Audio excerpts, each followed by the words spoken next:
Every second, your brain is making choices: what to keep, what to erase, what to turn into knowledge, and what to forget forever. But what if you could hack that process? What if you could learn faster, remember longer, and never forget what truly matters? This isn't science fiction, it's neuroscience. Welcome to the secret world inside your mind, where memory is power and forgetting is a survival tool. This is the science of learning, and what you're about to discover could change the way you think. Forever. Learning is the silent architecture of our existence. Before we speak, before we even understand the world around us, our brain is already at work, absorbing sounds, recognizing faces, detecting patterns. With every passing second, it shapes who we are and who we become. But this process isn't mechanical. It's not just about taking in facts. It's about meaning, about emotion, about time and attention. It's a process as mysterious as it is miraculous. To truly understand how we learn, and why we forget, we must step into the most complex structure in the known universe, the human brain. Let us now descend into the mind's grand theater, where memories flicker like stars in a night sky and fade just as mysteriously. 10. The brain is not a static container. Imagine a brain not as a dusty archive or a digital hard drive, but as a dense, ever-shifting forest. In this forest, every experience is a seed. Some grow into strong, towering trees, lifelong memories etched into our identity.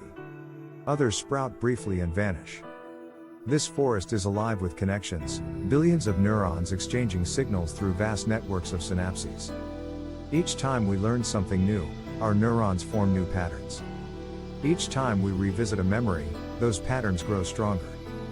And when we neglect them, they weaken and fade. This dynamic nature of the brain, its ability to reshape itself in response to learning and experience, is known as neuroplasticity. It means we are never finished. We are always becoming.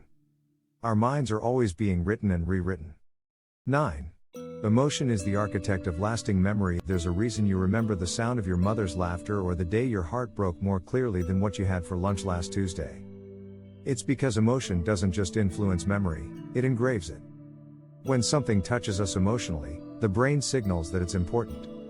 The amygdala, our brain's emotional sentinel, becomes activated. It works closely with the hippocampus to ensure the memory is stored with detail and intensity. Think of the first time you fell in love, or the fear in your chest during a life-threatening moment. These memories are anchored in feeling, and feeling is the glue of memory. Emotion makes the abstract unforgettable.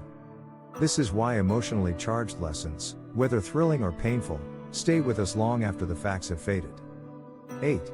The hippocampus is the brain's archivist. Deep within the folds of the brain, nestled like a coiled spring, lies the hippocampus. It is the gateway through which fleeting moments become permanent memories. Without it, experiences pass through us like wind, never landing, never staying. The hippocampus doesn't just record information, it organizes it, tags it, links it to time and place. It's the part of the brain that allows you to remember where you parked your car or what your grandmother's kitchen smelled like. Damage to this small structure can rob a person of the ability to form new memories, locking them into a perpetual present. They can have entire conversations, only to forget them moments later. Without the hippocampus, we cannot learn, and we cannot remember. It is the binding thread of our past and present. 7. Not all memories are created equal. The brain doesn't treat all information the same. It stores it in different formats, depending on its purpose. There is declarative memory, the memory of facts, dates, names, and knowledge you can speak about. And then there is procedural memory, the memory of how to do things, like riding a bike or tying a shoe. Declarative memory is fragile. It requires conscious recall and is susceptible to forgetting. Procedural memory, on the other hand, is stubborn. It forms through repetition, often becoming so automatic that we no longer think about it. These two systems operate in parallel, creating a complex web of what we know and what we can do. They are the two halves of learning, understanding and performance. 6. Forgetting is not failure, it is strategy. It might surprise you to hear this, but forgetting is not a defect in the brain. It is an evolutionary feature. If we remembered everything, we would be paralyzed by detail. Forgetting allows the brain to filter out what is unimportant and make room for what truly matters. This is known as adaptive forgetting. It allows us to let go of outdated information, suppress painful experiences, and avoid cognitive overload. Some memories fade simply from disuse. Others are pushed aside by newer, more relevant ones, a process called interference. And sometimes, the brain actively chooses to forget, especially in cases of trauma, to protect the psyche. Forgetting is not the enemy of learning. It is part of its design. 5. The Ebbinghaus curve. In the battle against time in the late 1800s, German psychologist Hermann Ebbinghaus conducted an experiment that would forever change how we view memory. He tested himself to see how quickly he forgot nonsense syllables after learning them. What he discovered was staggering. Within the first hour, he forgot nearly half. Within a day, nearly 70% was gone.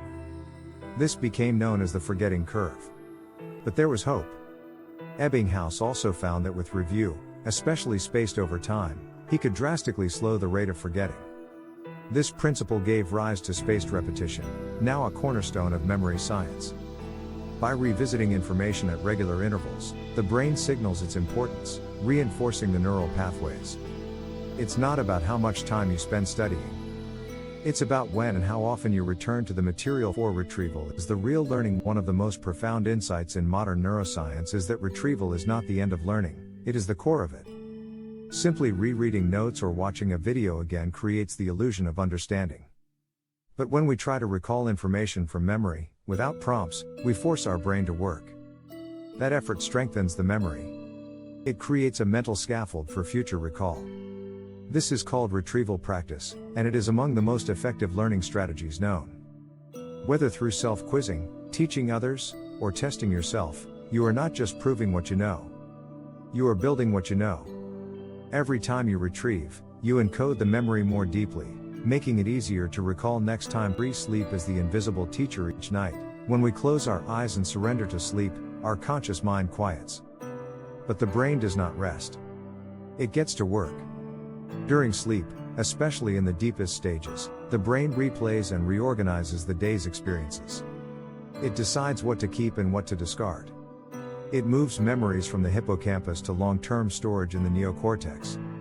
This is why a good night's sleep after studying often leads to better test performance than a night of cramming.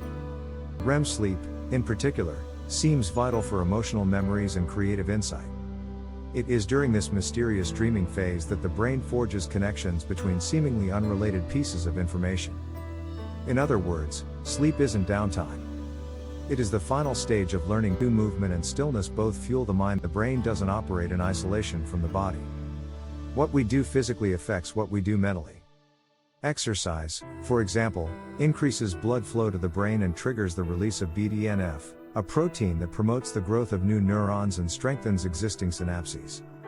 Studies show that students who engage in physical activity before studying or testing perform better. Likewise, mindfulness, the art of stillness and focus, calms the mind, reduces stress, and improves memory. Meditation has been shown to increase gray matter in brain regions related to learning and emotional regulation. In a world of endless distractions, the ability to focus may be our greatest intellectual advantage. Learning thrives when the body moves and the mind rests. Learning is not a task, it is a transformation, and so, we arrive at the heart of it all. Learning is not about absorbing facts. It is about transformation. It changes the shape of the brain. It alters how we perceive the world. It rewrites who we are.